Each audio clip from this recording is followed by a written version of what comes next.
She's a Mona Lisa. Everyone's lining up to see her.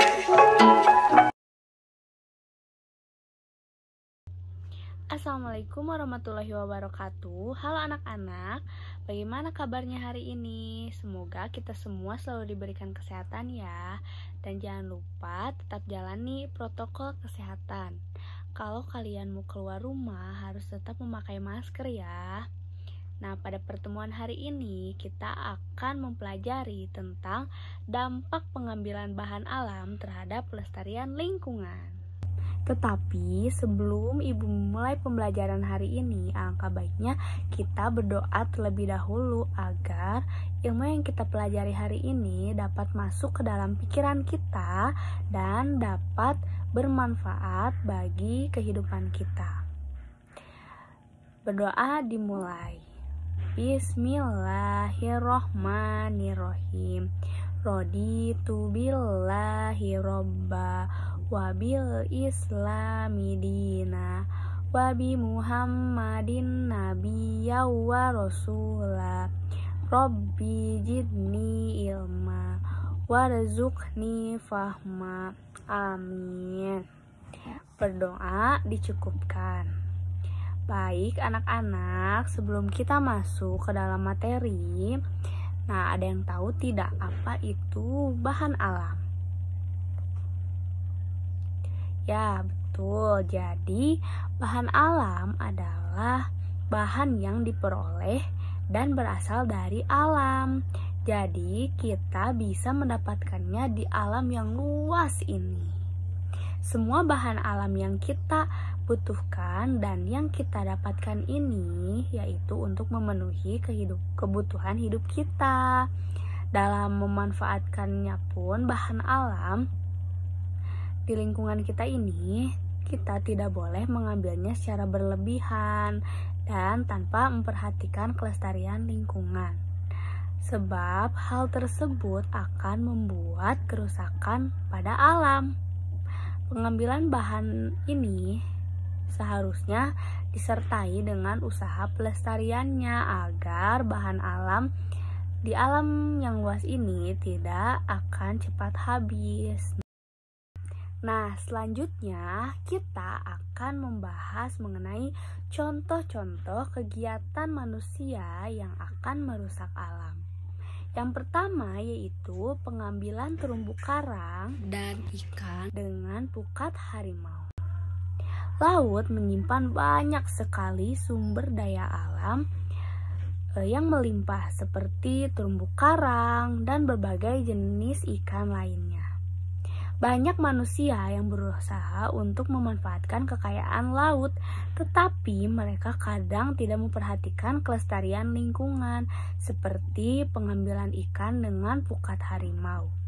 Pukat harimau ini berupa jaring-jaring yang sangat kecil. Nah, jika pengambilan ikan dengan menggunakan pukat harimau dilakukan secara terus-menerus, maka seluruh ikan kecil maupun ikan besar akan punah dan akan cepat habis. Karena ikannya itu terjaring dengan pukat harimau itu, sehingga ikan-ikan di laut pun akan berkurang.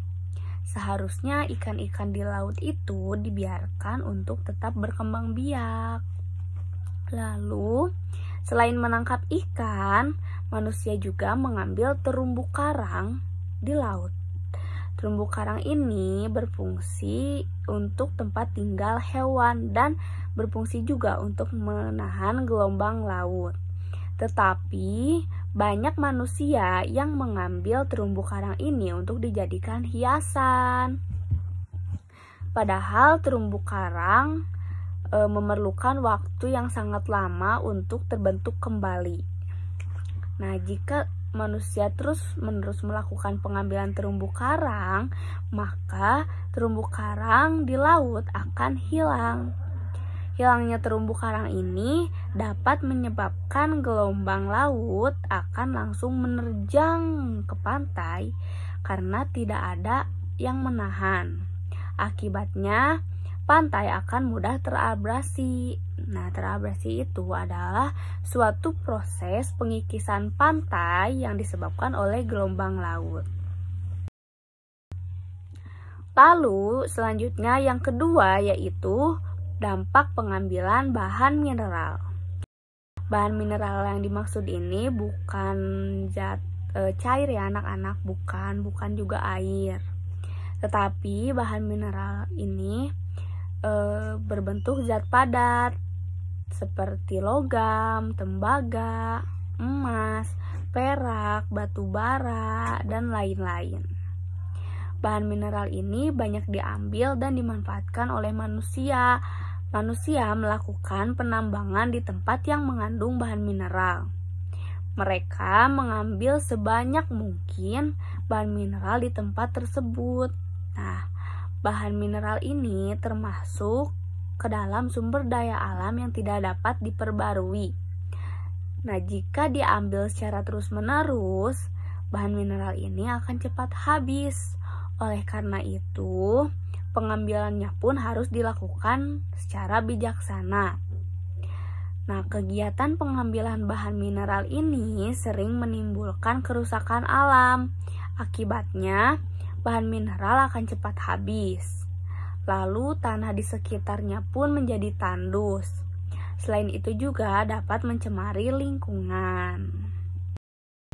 Nah, selanjutnya yang ketiga yaitu pengambilan pasir, batu-batuan, dan ikan dengan bahan peledak di sungai.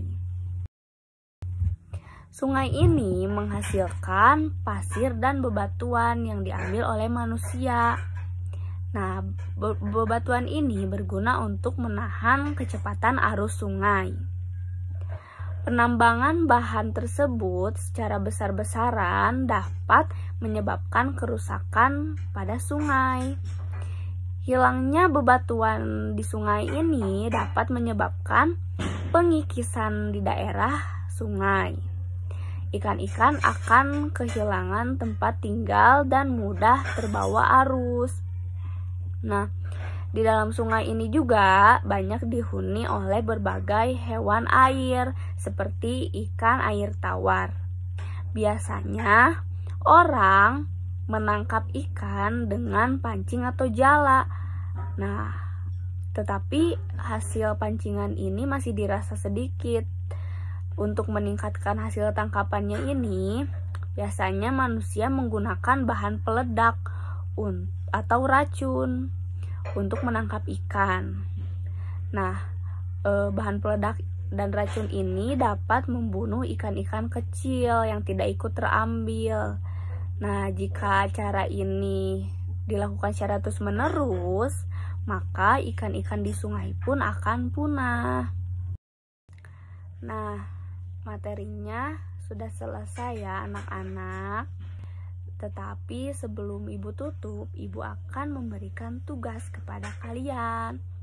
Tugasnya yaitu kalian harus mencari atau diskusi bersama orang tua kalian mengenai tindakan-tindakan manusia yang dapat merusak alam serta akibat yang akan ditimbulkannya.